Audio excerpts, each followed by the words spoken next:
Bismillahirrahmanirrahim.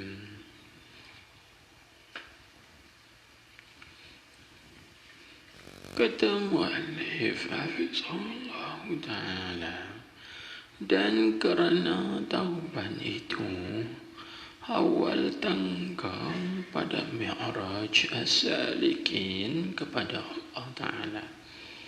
Jadi dan tauban itu di atas mana? Dan kerana tauban itu atas pada kata muka surat 4 5 baris daripada bawah. Kena sebut kan? Maka mengirsyad Allah Ta'ala kepada bahawa taubat yang dituntun itu ialah taubat yang nasuh, kan? Dan kerana taubat yang khalisah itu, itu yang dituntut oleh Allah Subhanahu Wa Ta'ala ialah taubat nasuha dengan makna yang khalisah, yang ikhlas, sadiqah, lagi yang benar. Taubat situ. Dan kerana taubat itu, pasal pengirsyad menunjuki oleh Allah Ta'ala bahawa yang dituntut itu ialah taubat yang nasuh kerana taubat itu. Dan kerana taubat itu, dia tahu itu. Kerana taubat itu awal tangga, jadi permulaan tangga maqam bila tersebut atau martabat pada mi'raj as-salikin, iaitu pada mi'raj naik orang-orang yang saling kepada Allah Ta'ala. Kan? Jadi kalau segi kita tengok pada mata kaca sufi, mata kaca tasawuf, Isra Mi'raj itu kita dah sebut dah, kan? Dalam Isra, Nabi kita Muhammad sallallahu alaihi wasallam naik Buraq. Buraq itu kenderaan. Lepas itu Nabi kita disiapkan dengan bekalan 2, kan? Apa bekalan Nabi? Iman, hikmah, ilman, yaqinan. 4. Lepas itu Nabi kita juga disiapkan dengan senjata. Itu yang ketiga, iaitu doa. Waktu ketika Nabi kita berjumpa dengan Ifrit, maka Nabi baca doa ini, Ifrit pun jatuh tersungkuk, terbakar, hangus, kan? Itu senjata. Lepas itu dalam perjalanan Isra Nabi kita ke Baitul Maqdis, Nabi kita ada penunjuk jalan, iaitu Jibril alaihissalam. Dan yang keempat, yang kelima, dalam perjalanan Isra Nabi kita Muhammad sallallahu alaihi wasallam itu, Nabi kita bukan seorang diri, kan? Tapi ada kawan, iaitu di kanan kiri Nabi kita ada malaikat.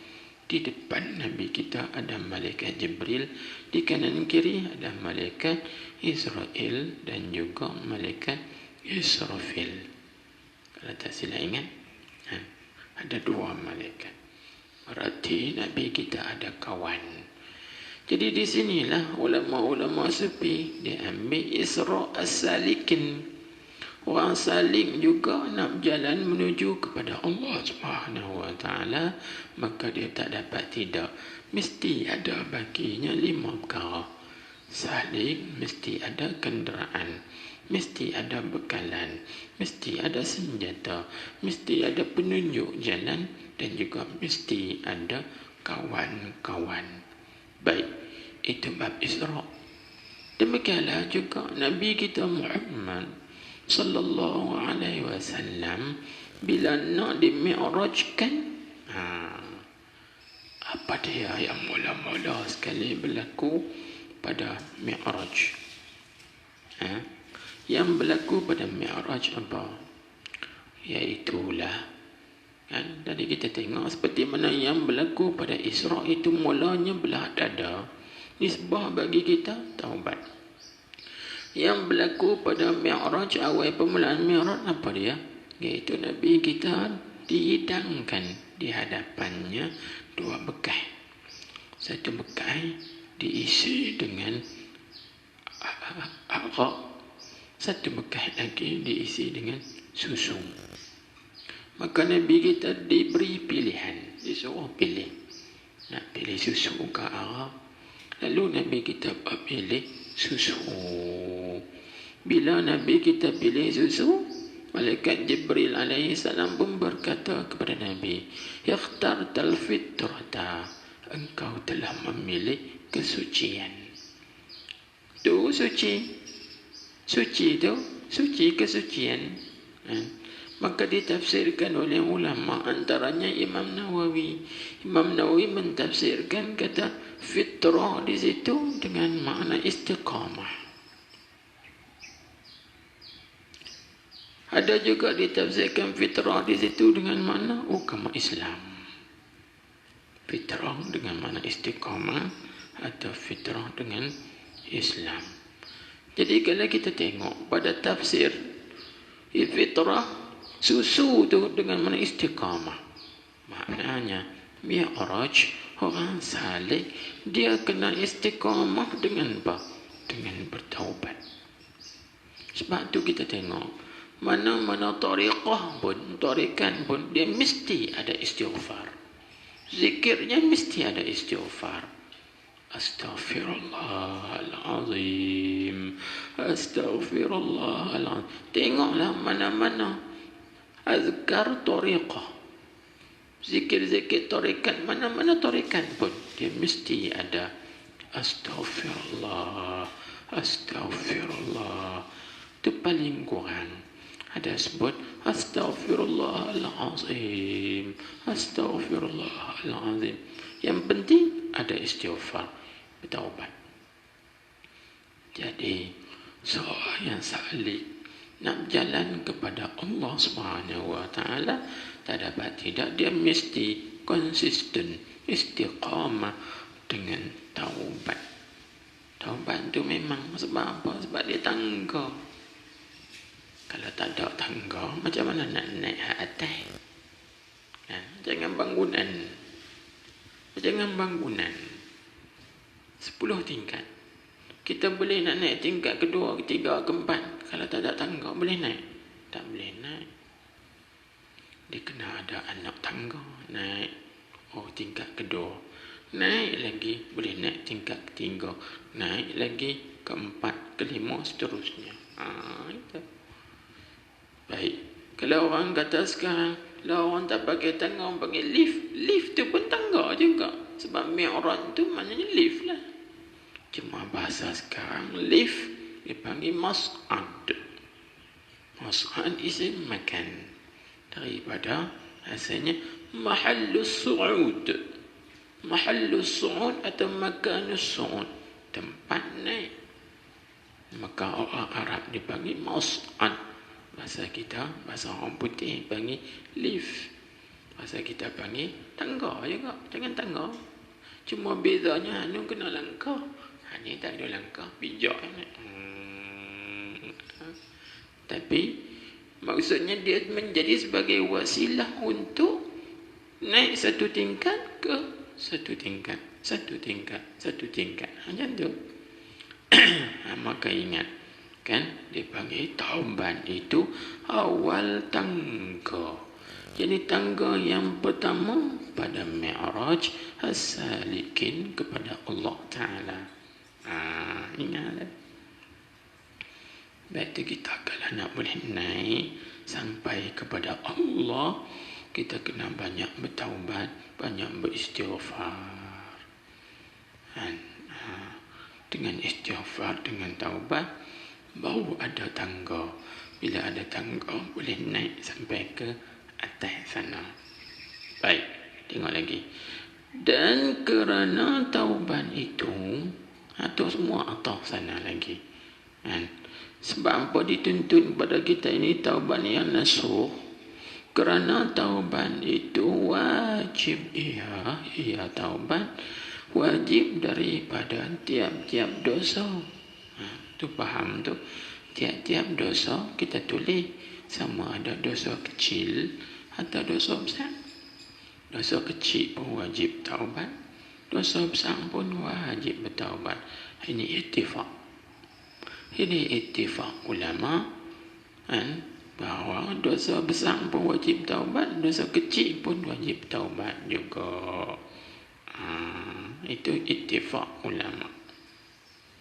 Kan, sepakat ulama mengatakan begitu. Itu disebut, dia kata wajib ia taubat itu daripada tiap-tiap dosa. Tak kira lah sama ada dosa kecil atau dosa besar, wajib bertaubat.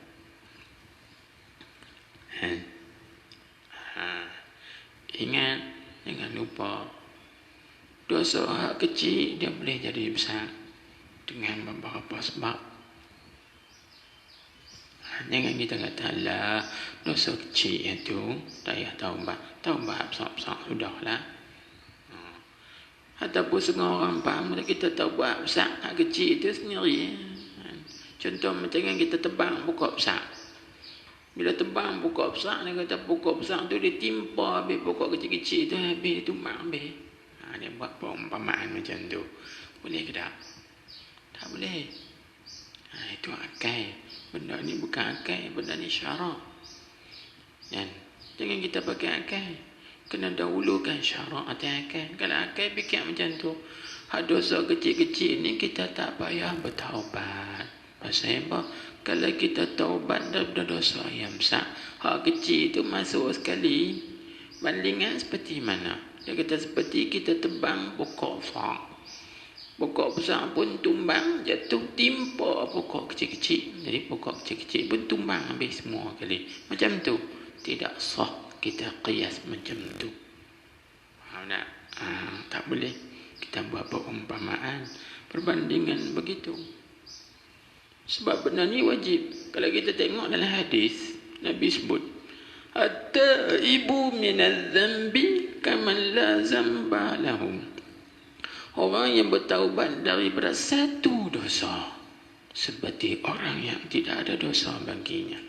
Maka di sini Imam Ghazali sebut dalam kitab Ihya-nya, dia kata Nabi sebut orang yang bertaubat daripada satu dosa. At-taibu minadz-dzambi. Nabi tak bersabda at-taibu minadz-dzunubi. Maka itu isyarat kepada bahawa tiap-tiap satu dosa, satu taubat. Satu dosa, satu taubat. Dia tak memadai dengan 10 dosa, satu taubat. Tak boleh. 10 dosa, kena 10 taubat. Kalau 100 dosa, 100 kali taubat.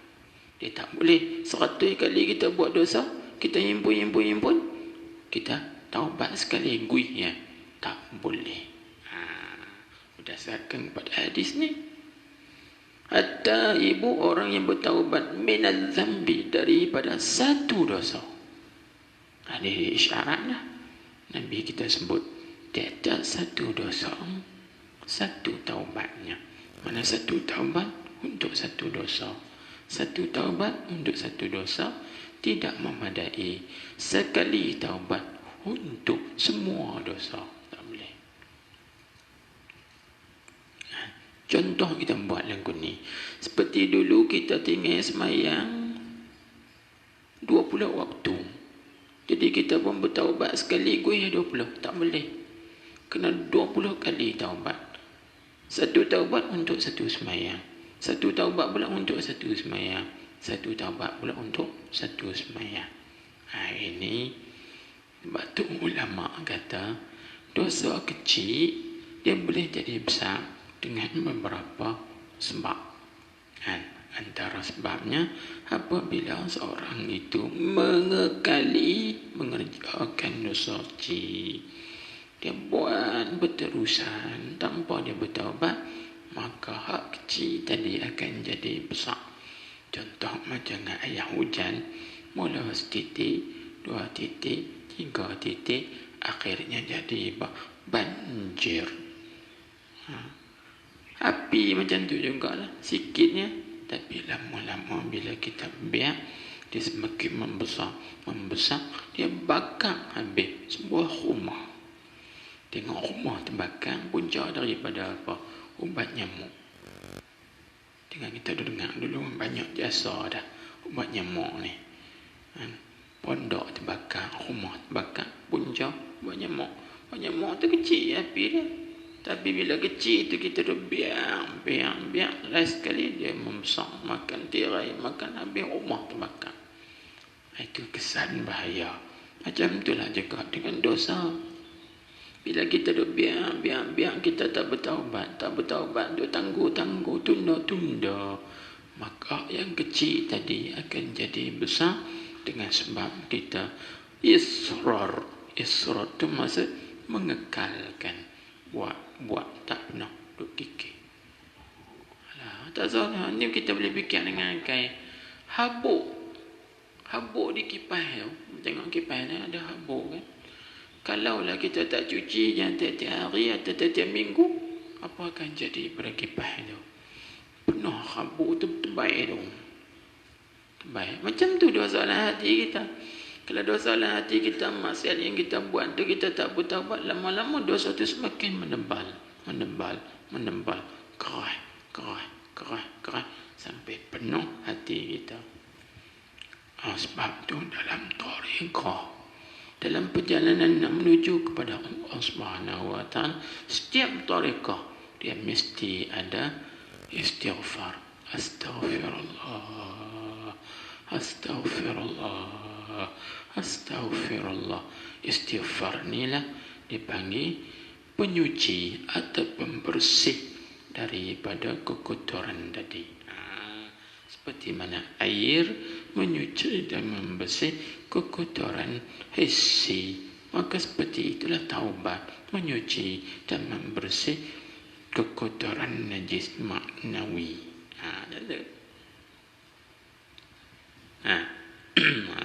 Baik. Lepas tu dia kata sini, tengok lagi, dan kerana bahawasanya taubat itu menghapuskan dosa, yakni menghilangkan dosa yang sebelum bertaubat. Itu tanda tomat mengelak. Dan kerana bahawasanya tomatnya itu kembali kepada taubat. Bahawasanya taubat itu menghapuskan, yakni menghilangkan dosa yang sebelum taubat. Sebelum kita bertaubat, dosa kita ada. Tapi bila kita bertaubat, dengan sebab taubat tadi, maka terhapuslah dosa-dosa hak sebelum taubat tu. Maka kerana inilah, kerana disuruh kita bertaubat ni, kerana yang tersebut tadilah. Tapi kerana ini, kerana yang tersebut, mana dituntut kita ini taubat nasuh, kan? Taubat itu awal tangga pada Mi'raj, itu yang tersebut tu. Taubat itu juga menghilangkan dosa-dosa yang sebelumnya. Itu kerana inilah agama Islam, kan? Menyungguhkan kita penganut agama Islam ini menyungguh apa? Atas bertaubat. Disuruhkan kita ini perbanyakkan bertaubat. Firman Allah Ta'ala yang menyuruh ia Allah dengan bertaubat. Wa tubu ilallahi jami'an ayyuhal mu'minun la'allakum tuflihun. Surah An-Nur. Kan? Artinya, dan bertaubatlah kamu. Itu wajib. Wa tubu fi'il amar. Maka amar di situ lil wujub asy-syar'i. Dia panggil wajib pada syarak. Ini kembali kepada atas tadi. Kerana taubat itu wajib ia daripada tiap-tiap dosa. Itu ayat itu dia rujuk ke situ. Kembali situ.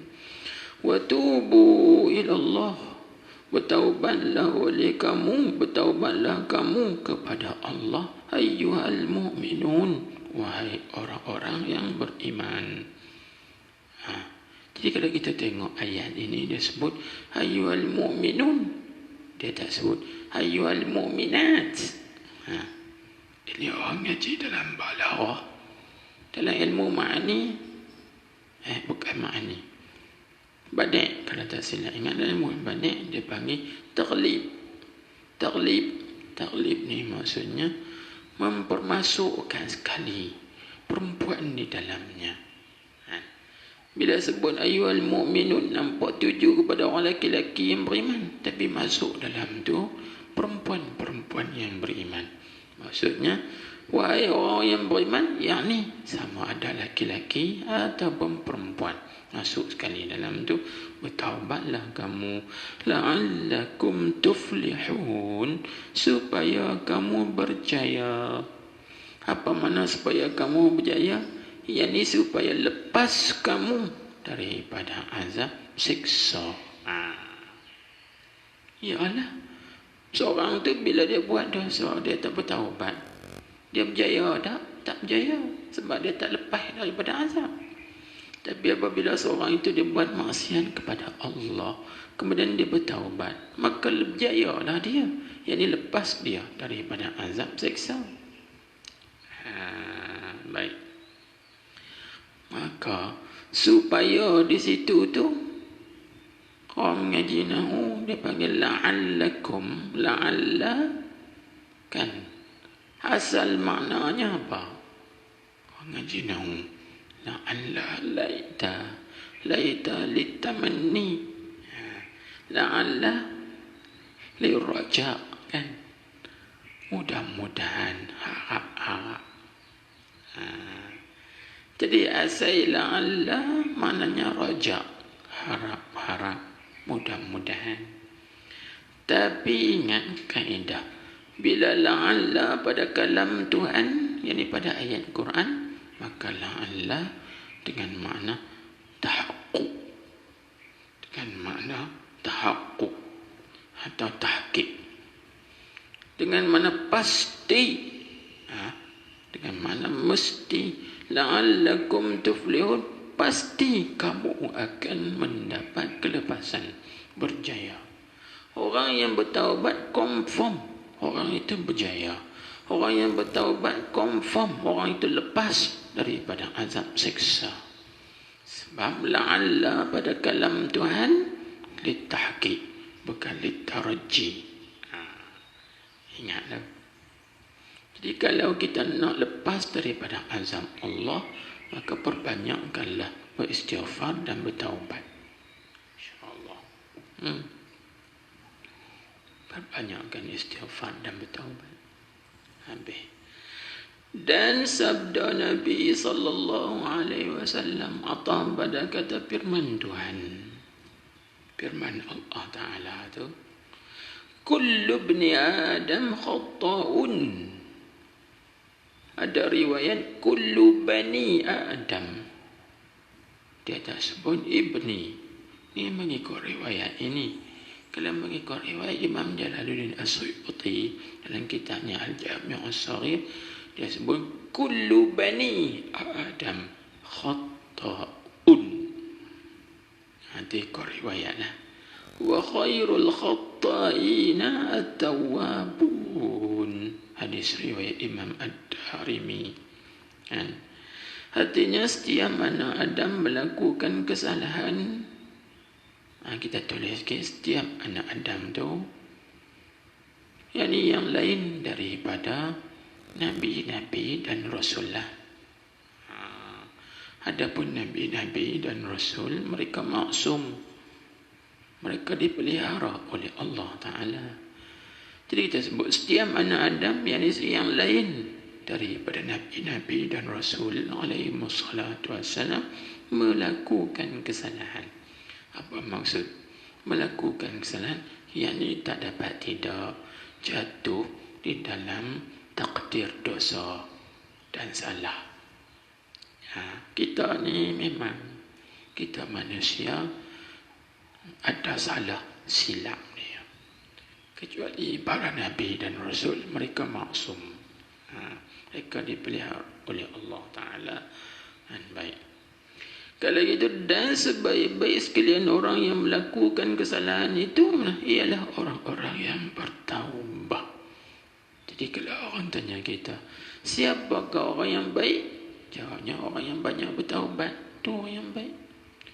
Orang yang banyak bertaubat itu mana? Ar-raji'ina ilallah, iaitu orang yang rujuk kembali kepada Allah. Itu sebaik-baiknya. Jadi kita ni sebenarnya bila ada PKP ni, sebenarnya Allah Ta'ala nak jadikan kita ni orang yang baik lah. Sebab PKP pulang kepada Allah kan, pulang kepada pencipta, bertaubat, beristighfar. Sebenarnya Tuhan nak jadikan kita ini orang yang baik. Supaya kita bertaubat pada Allah, beristighfar pada Allah. Ini hikmah PKP. Kan? Baik. Berkata Al-Imam Al-Qushairi, Wallahu a'lam. Bismillahirrahmanirrahim. Alhamdulillahi rabbil alamin. Wa sallallahu wa sallam alaihi. افتح علينا حكمتك وانشر علينا رحمتك يا ارحم الراحمين. اللهم اهدنا وسددنا ربنا في الدنيا حسنة وفي الآخرة حسنة وقنا عذاب النار. وصلى الله وسلم عليه والحمد لله رب العالمين.